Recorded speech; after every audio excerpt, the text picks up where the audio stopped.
They called me a burden, said I should be grateful they let me stay in my own house. I ate their dinner scraps while they ordered steaks.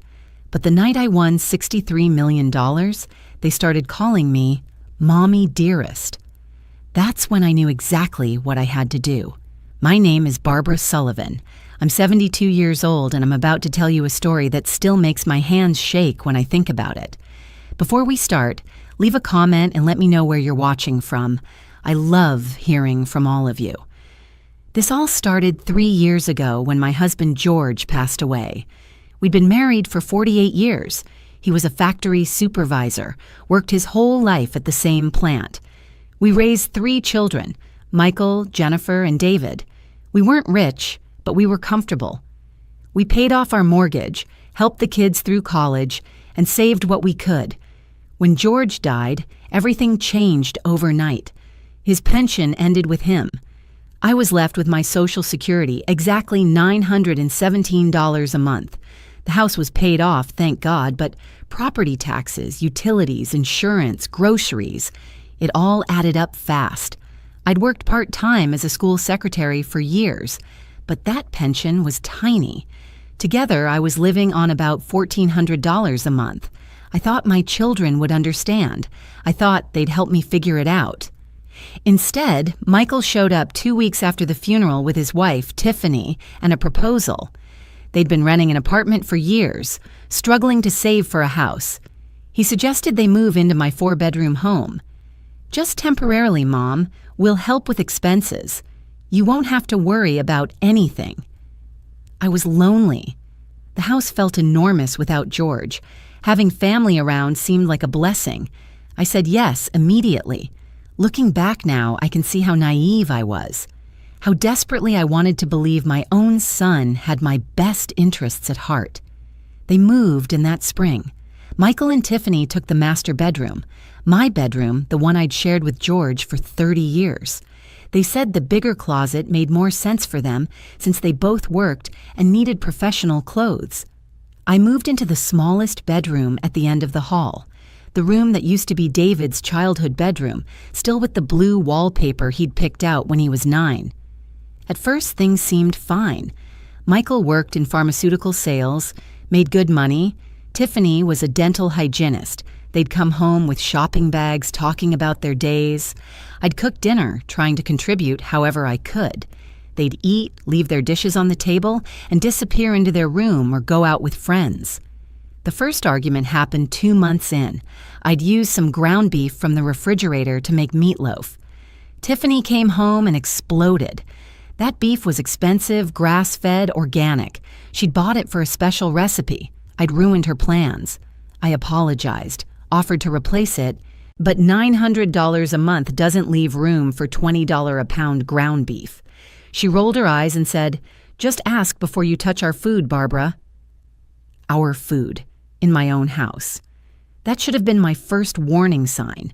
The food situation became a problem faster than I could have imagined. Within 3 months of Michael and Tiffany moving in, the refrigerator became divided territory. They started bringing home groceries and putting them on specific shelves. The good stuff, fresh berries, imported cheeses, organic vegetables, premium cuts of meat, went on the top shelves. My groceries, when I could afford them, went on the bottom. Sometimes I'd buy a package of chicken thighs on sale, and it felt like a luxury. I started eating differently than them. They'd have salmon with asparagus and roasted potatoes. I'd make myself scrambled eggs or a can of soup. When they ordered takeout, which was 3 or 4 times a week, they never asked if I wanted anything. They'd spread everything out on the dining room table, and I'd eat cereal in the kitchen, trying not to watch. The worst part was the leftovers. After they finished eating, Tiffany would scrape half-eaten food into containers and stack them in the fridge. One night, I was hungry. I'd skipped lunch to save money. I saw a container with pasta and chicken, maybe 2 servings left. I heated it up. When Tiffany found the empty container the next morning, you'd think I'd stolen her jewelry. "That was Michael's lunch for work," she snapped. "He specifically saved that. Now he'll have to buy something, and we're trying to save money, Barbara." "I'm sorry," I said quietly. "I didn't realize. I can make him a sandwich." "With what?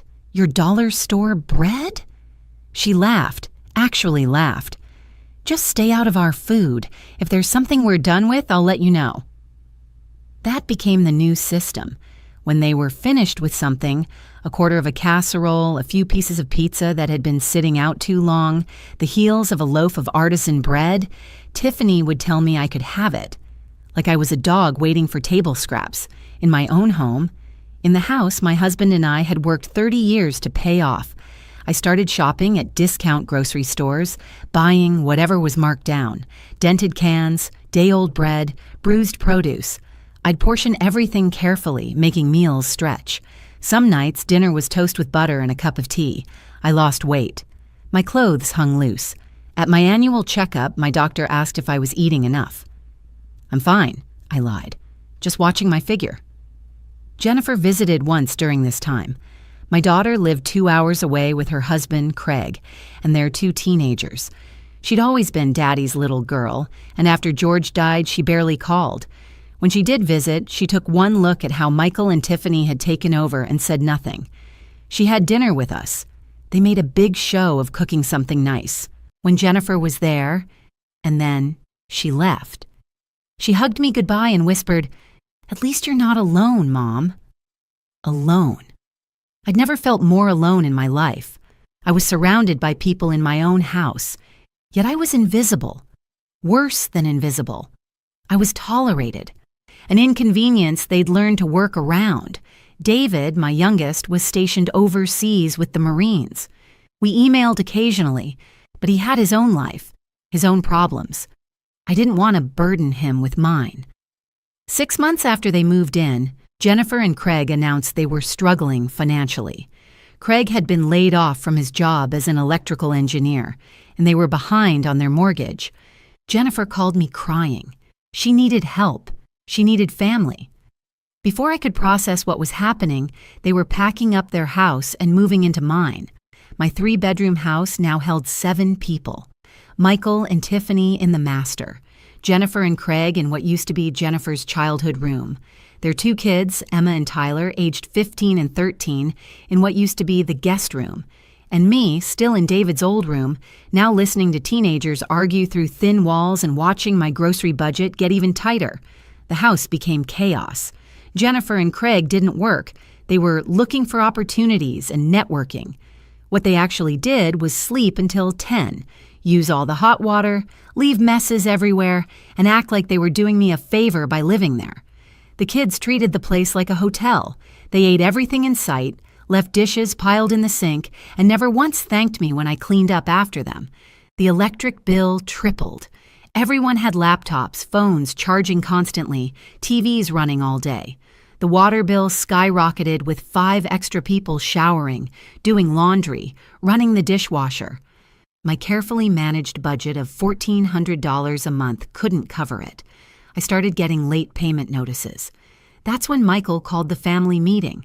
Everyone gathered in the living room, my living room with my furniture in my house, and Michael stood up like he was running a board meeting.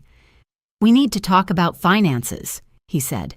"The utility bills are out of control. Mom, we know you're on a fixed income, but we're all contributing here. We need you to pay your fair share." My fair share. I stared at him. "Michael, I'm paying the property taxes, the insurance. I paid for the new hot water heater last month when the old one died." "And we appreciate that," Tiffany jumped in. "But we're talking about monthly expenses. We think everyone should contribute equally to utilities and groceries." "Equally?" My voice came out barely a whisper. "There are 7 people here. I'm 1 person. I eat maybe 1 meal a day. You want me to pay 1/7 of bills that are 10 times what they were when I lived alone?" Jennifer leaned forward. "Mom, don't be dramatic. We're family. We support each other.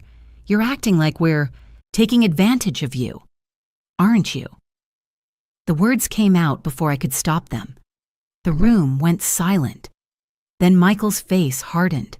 "You want to talk about taking advantage? We moved in to help you. You were alone, struggling. We gave up our apartment, our independence to be here. And this is the gratitude we get?" "We're the ones supporting you," Tiffany added. "You'd be lost without us. Probably have to sell this house and move into some depressing senior apartment." I felt something break inside me. These were my children.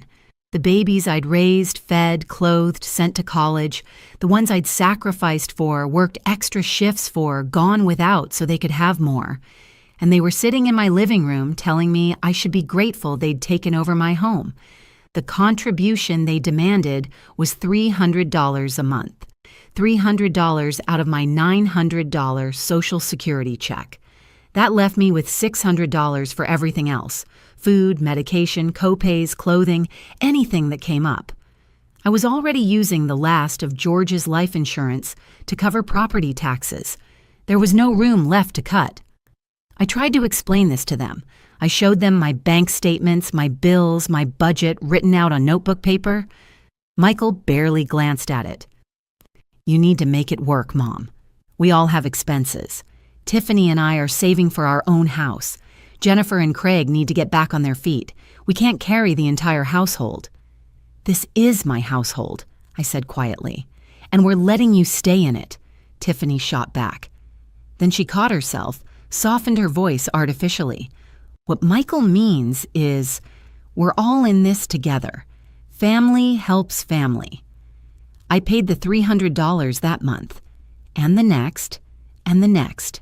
I stopped taking my cholesterol medication because I couldn't afford both the pills and food. I started shopping exclusively at the dollar store.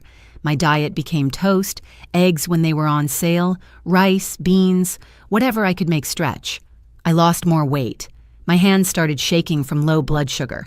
I was hungry all the time. Meanwhile, they lived like royalty.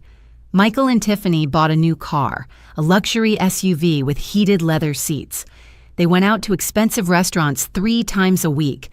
Tiffany got her nails done every 2 weeks, her hair colored monthly. Jennifer bought the kids new phones, expensive sneakers, designer clothes. Craig joined a golf club. When I asked Michael how they could afford all this while I was eating rice and beans, he got angry. "That's our business, Mom. We work hard. We deserve to enjoy our money. Just because you're on a fixed income doesn't mean we have to live like we are." "But you're living in my house," I said, "rent-free. You said you were struggling." "We are struggling. Do you know how expensive it is to maintain appearances in my industry? I need that car for client meetings. Tiffany needs to look professional. This is an investment in our future. Their future. Never our future. Never my future. Just theirs. I was a landlord they didn't have to pay, a maid they didn't have to hire, a convenience they'd learned to exploit while telling me I should be grateful. The final straw came on a Tuesday evening in November. I'd made myself dinner, a can of soup and 2 pieces of toast. I was eating at the kitchen counter because the family was having a taco night in the dining room. I could hear them laughing, talking, enjoying themselves. After they finished, I waited until everyone had left the kitchen, then went to clean up. There were platters of leftover food, seasoned ground beef, shredded cheese, sour cream, guacamole, fresh salsa, enough for at least 2 more meals. I stood there, my stomach growling, looking at the food they'd leave to spoil before they'd offer me a plate. I reached for a tortilla, just one, and Tiffany walked back in. "Really, Barbara?" She crossed her arms. "You couldn't wait to be invited?" That's when I realized I wasn't family anymore. I was the help. I'd been buying lottery tickets for 40 years. Every Wednesday and Saturday, George and I would stop at the gas station on the way home from wherever we'd been. We'd pick our numbers together. Birthdays, anniversaries, the house number where we raised our kids. After he died, I kept up the tradition. It felt like keeping a piece of him alive. Even when money got tight, I'd scrape together $2 once a week. It was a Wednesday evening in January, bitter cold, when I walked to the corner gas station. Michael had just asked me for an additional $100 for household supplies, though I'd seen him unload cases of craft beer into the garage. I had $43 in my checking account until my Social Security came through the next week. I stood in the gas station, holding my last $2, wondering if I should buy the lottery ticket or save it for milk. I bought the ticket. I don't know why. Maybe spite, maybe hope. Maybe I just needed to feel like I still had some control over my own life, even if it was just choosing my own numbers. I folded the ticket into my coat pocket and walked home through the freezing wind. Saturday morning, I was up at 5:30 like always. The house was quiet. Everyone else slept until at least 9 on weekends. I made myself tea with a used tea bag. I'd started reusing them to save money and turned on the small TV in the kitchen. The lottery drawing was on. I pulled the ticket from my coat pocket, barely paying attention. They called the first number. I had it. The second number. I had it. Third, fourth, fifth numbers. I had them all. Then the Powerball. My hands started shaking so badly I could barely hold the ticket. I checked it 3 times, 4 times, 5 times. All 6 numbers matched perfectly. I'd won the jackpot. $63 million. $63 million. I sat in that kitchen chair, unable to move, unable to breathe, unable to process what I was seeing. After 20 minutes of staring at the ticket, I stood up on shaking legs, went to my bedroom, and hid the ticket inside an old Bible that had been my mother's. Nobody in this house would ever think to look there. For 3 days, I said nothing. I watched them live their lives, spending money they didn't have, treating me like I was invisible. Tiffany complained about needing a vacation. Jennifer talked about remodeling her kitchen once they got their house back. Michael mentioned they might need my bedroom soon because Tiffany was thinking about starting a family, and they'd need a nursery. They were already planning to kick me out of my own house. They just hadn't told me yet. On the 4th day, Michael asked me again about money. "Mom, we need to talk about increasing your monthly contribution. Everything's getting more expensive. We think $400 a month is fair." I almost laughed. $400 out of $900. I'd have $500 a month to live on, less than $20 a day. I looked at my son, my firstborn, the baby I'd nursed, the toddler I'd rocked to sleep, the boy I'd sacrificed everything for, and I didn't recognize him. This wasn't the child I'd raised. This was a stranger wearing my son's face, a stranger who saw his mother as nothing but a resource to exploit. Everything changed the day after the lottery announced someone in our town had won the jackpot. The local news made a big deal about it, an unclaimed $63 million winning ticket, purchased at Miller's gas station on Elm Street. They interviewed the owner, showed the store on TV, created a whole frenzy about who the lucky winner might be. I watched the news with everyone else that evening, my face neutral while my heart pounded. Michael was speculating about what he'd do with that kind of money. Jennifer said she'd buy her kids everything they ever wanted. Tiffany pulled out her phone and started looking at houses in expensive neighborhoods. "Imagine if it was someone we knew," Craig laughed. "That would be insane." Nobody looked at me. Why would they? I was just the old woman eating leftovers in the corner, the burden, the charity case they tolerated. It never occurred to any of them that I might be the winner. But something shifted after that news broadcast. Suddenly, everyone became superstitious about being nice to people. "You never know who might be secretly rich," Tiffany said that night at dinner. She actually brought me a plate of food, an actual full plate, not leftovers. It was the first time in 6 months I'd been offered a proper meal in my own home. The next morning, Michael asked me how I was feeling. He hadn't asked me that in over a year. Jennifer called me Mommy instead of Mom, something she hadn't done since she was 7 years old. Craig offered to shovel the driveway. The kids actually said please and thank you. If you're enjoying this story and want to hear more like it, please hit that subscribe button. It really helps me continue making these videos for you. 2 weeks passed. The lottery winner still hadn't come forward. I'd called the lottery office from a payphone. Yes, I found an actual payphone at the library and asked about the claiming process. They told me I had 180 days to claim the prize. I could remain anonymous in our state. I'd need to set up a trust, bring a lawyer, do everything carefully. I wasn't ready yet. I was watching, learning, seeing who these people really were when they thought something might benefit them. The transformation was remarkable. Suddenly, I was Mommy Dearest. Jennifer started calling every day. She'd bring me coffee, ask about my health, talk about memories from when she was little. Michael started insisting I take the master bedroom back. "You're right, Mom. That's your room." We were being insensitive. Tiffany apologized for any misunderstandings about food. She bought me groceries, name-brand items, fresh produce, everything I'd been doing without. She'd cook elaborate meals and serve me first. "You deserve to be treated special," she'd say, her smile bright and empty. They stopped asking for money. In fact, Michael offered to give me money. "You shouldn't have to worry about expenses, Mom. We're family. We take care of each other." Craig got a job. Suddenly, miraculously, after 8 months of looking. Jennifer started cleaning the house without being asked. The kids became polite, helpful, considerate.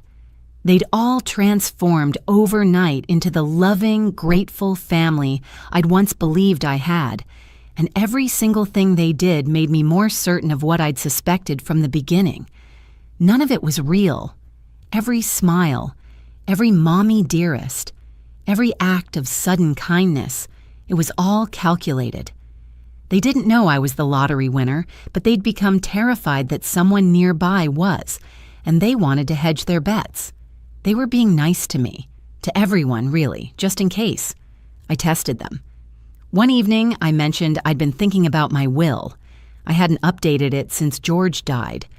Everything was split equally among the 3 kids, but I wondered if I should add the grandchildren, maybe donate something to charity. The room went silent. You could have heard a pin drop. Then Michael cleared his throat. "Mom, that's really thoughtful of you, but you don't need to worry about that now. You've got years ahead of you." "Decades," Jennifer added quickly. "You're only 72. That's young nowadays." "Still," I continued, "I want to make sure everything's in order. You never know what might happen. I was thinking about talking to a lawyer." "A lawyer?" Tiffany's voice went sharp before she caught herself. "I mean, that seems expensive, Barbara. We could help you do it online. There are websites." "I'd prefer a lawyer," I said, simply. That night, I heard them arguing in the master bedroom. The walls were thin. I heard Michael say something about making sure we're protected, and Tiffany responding with, "What if she changes everything?" Jennifer's voice came from the hallway. She must have been listening at their door, saying something about, "We've been taking care of her. We deserve consideration." They weren't worried about me. They were worried about their inheritance, an inheritance from a woman they'd been slowly starving in her own home, a woman they'd degraded, exploited, and treated like a burden. They didn't love me. They loved what they thought they'd get when I died. That's when I knew I had to act. I couldn't keep living this lie, watching them perform kindness while planning their futures around my death. I'd already scheduled an appointment with a lawyer, not for my will, not yet, but to claim my lottery winnings. The appointment was for Monday morning at 10. The weekend before that appointment was surreal. Jennifer took me out for brunch, actually paid for it herself. Michael and Tiffany announced they'd decided to move out by spring, give me my house back. "We've saved enough," Michael said. "You've been so generous letting us stay here. We want you to have your space back." Craig found a job in his field starting next month. Everything was working out. Everything was falling into place. They were finally becoming the family I'd always wanted them to be, except it was all built on a foundation of fear and greed, not love. Never love. Sunday night, I barely slept. I kept touching the lottery ticket hidden in my Bible, making sure it was still there. This piece of paper represented freedom, security, the ability to never be hungry again. But more than that, it represented truth. Once I claimed this ticket, I'd know exactly who everyone really was. The masks would come off. I'd see my children clearly, maybe for the first time in my life. Monday morning, I got dressed in my best outfit, a navy suit I'd worn to George's funeral. I told everyone I had a doctor's appointment. Nobody questioned it. Why would they? I was old, invisible, irrelevant. Just mommy dearest they needed to keep sweet until the mystery lottery winner revealed themselves. The law office was downtown, in a building I'd passed 1,000 times but never entered. Morrison and Associates. I'd chosen them carefully. They specialized in estate planning and lottery winners. I'd read everything I could find online at the library about claiming large lottery prizes. You needed to be strategic. One wrong move and everyone in your life would come crawling out of the woodwork with their hands out. Everyone already had their hands out. I was just making sure they'd never reach me again. The receptionist smiled warmly when I walked in. "Mrs. Sullivan, Mr. Morrison is expecting you." She led me to a corner office with a view of the downtown area. Robert Morrison was in his 50s, silver-haired, with kind eyes and a firm handshake. He'd won his own lottery case years ago, defending a winner against predatory family members. I'd read about it in the news archives. "Mrs. Sullivan, please sit down. You said on the phone this was about a lottery claim?" I pulled the ticket from my purse with shaking hands and placed it on his desk. He examined it carefully, then looked up at me with something like wonder. "You're the Miller's gas station winner. The whole town's been looking for you." "I know," I said quietly. "I need help, not just claiming the money. I need to protect myself." Over the next 2 hours, I told him everything. The pension, the house, my children moving in, the food, the money they demanded, the way they'd treated me until the news broke about the lottery win, the sudden transformation into mommy dearest, the way they'd changed overnight, not because they loved me, but because they were afraid someone rich might cut them off. Mr. Morrison listened without interrupting. When I finished, he sat back in his chair. "Mrs. Sullivan, I've seen a lot of these cases. Money brings out the truth in people. What do you want to do?" "I want to claim the money anonymously. I want to set up a trust. I want to make sure my children never see a penny of it." My voice was steady, clear. I'd never been more certain of anything in my life. "You understand. This will likely destroy your relationship with them," he said gently. "Once they find out you're the winner and you've excluded them, there's no going back." "There's no relationship to destroy," I replied. "What we have now is a performance. They're acting like they care because they think it might benefit them. I want to see what happens when they realize it won't." He nodded slowly. "All right, let's start with claiming the ticket. You can set up a trust. We'll call it something generic. The trust claims the money, not you personally. Your name never goes public. Then we'll work on your estate planning. You can leave everything to charity, set up scholarships, do whatever you want. But Mrs. Sullivan, I need to ask, do you have any other family, anyone who genuinely cares about you?" I thought about David, stationed overseas. We'd lost touch over the years. He had his own life, his own family now. "I have a son in the Marines. We don't talk much anymore. Would you want to include him?" I thought about it carefully. David had never asked me for anything. He'd left home at 18, made his own way, built his own life without expecting handouts or inheritance. Maybe. But I want to see who he really is first. I want to talk to him without him knowing about the money. It took 3 weeks to process everything. The Lottery Commission verified the ticket. The trust was established. The Sullivan Family Trust, deliberately vague sounding. Mr. Morrison handled everything while I continued my performance at home. I played the role of the poor, grateful mother, while my children continued their performance as loving family. The money hit the trust account on a Thursday, $63 million. After taxes and the lump sum reduction, it came to about $38 million. $38 million that my children knew nothing about. Mr. Morrison helped me make some immediate decisions. We set up a monthly income for me, $50,000 a month, more than I could ever spend. We established education funds for my grandchildren in a separate trust they couldn't touch until they were 25, and only if they went to college.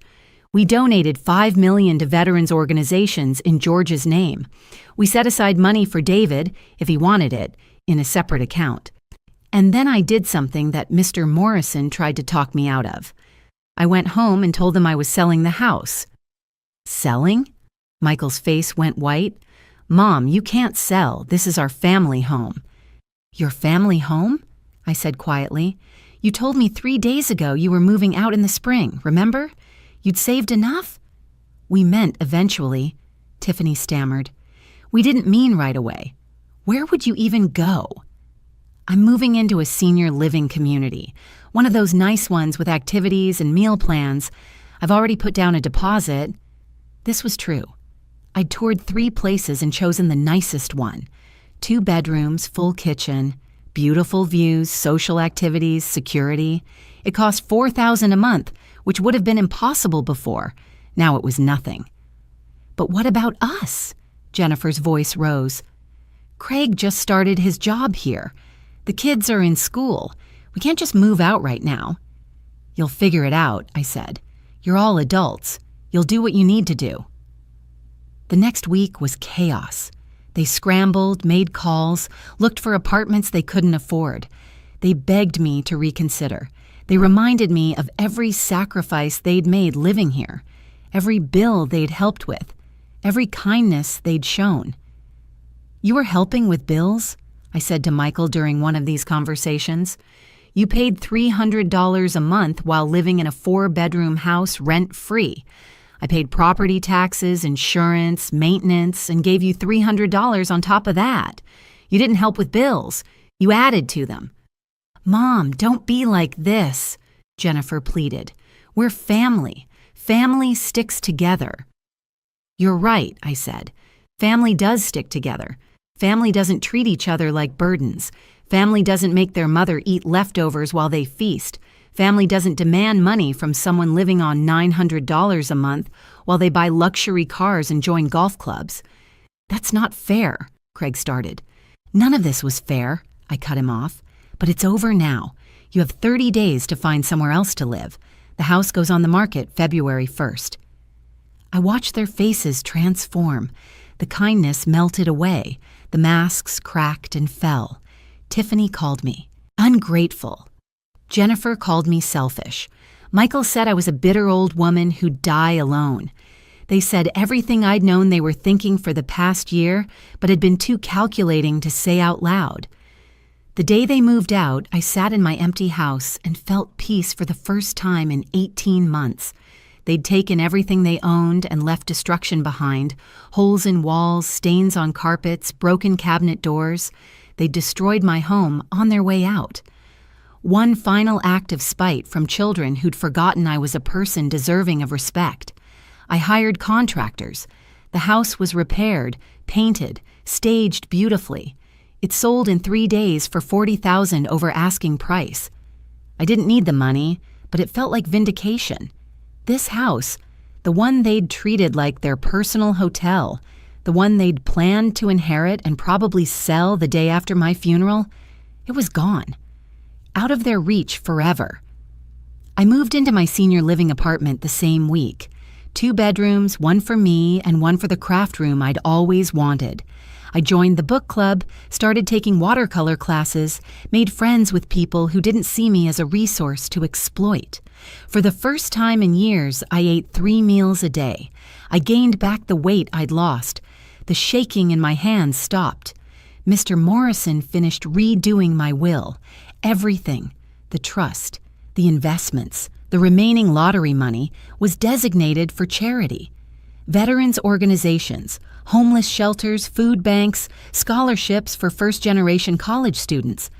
My grandchildren's education funds remained separate, untouchable by their parents. They'd get good educations if they wanted them, but their parents would never see a dime. David came home on leave 2 months after everything happened. I'd reached out to him, asked him to visit. We sat in my new apartment and I told him everything. Not about the money, not yet, just about what had happened with his siblings, how they'd treated me, how they'd changed when they thought someone nearby had won the lottery, how they'd reacted when I sold the house. He cried. My 30-year-old Marine son sat in my living room and cried, "Mom, I'm so sorry. I should have been there. I should have called more. I should have known." "You were serving your country," I said gently. "You were building your own life. That's what I wanted for you. That's what parents are supposed to want for their children. I told him about the lottery then, about the money, about what I'd done with it. He was quiet for a long time. Then he said, "Did you set aside anything for me?" My heart stopped. This was the test, the moment I'd know if I had any children left who loved me for more than what I could give them. "I'm asking," he continued, "because I want to make sure you kept enough for yourself. You deserve to enjoy it, Mom. You deserve to travel, to live well, to have everything you never had. I don't want you giving it all away because you're angry. I want you to be happy." That's how I knew. That's how I knew I had one child who still saw me as a person, as his mother, as someone worthy of happiness rather than a source of future inheritance. Michael, Jennifer, and Tiffany never spoke to me again after they found out about the lottery. They're still angry. They still think I owe them something.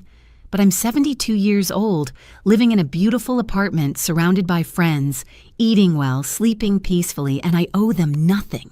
Not anymore, not ever again.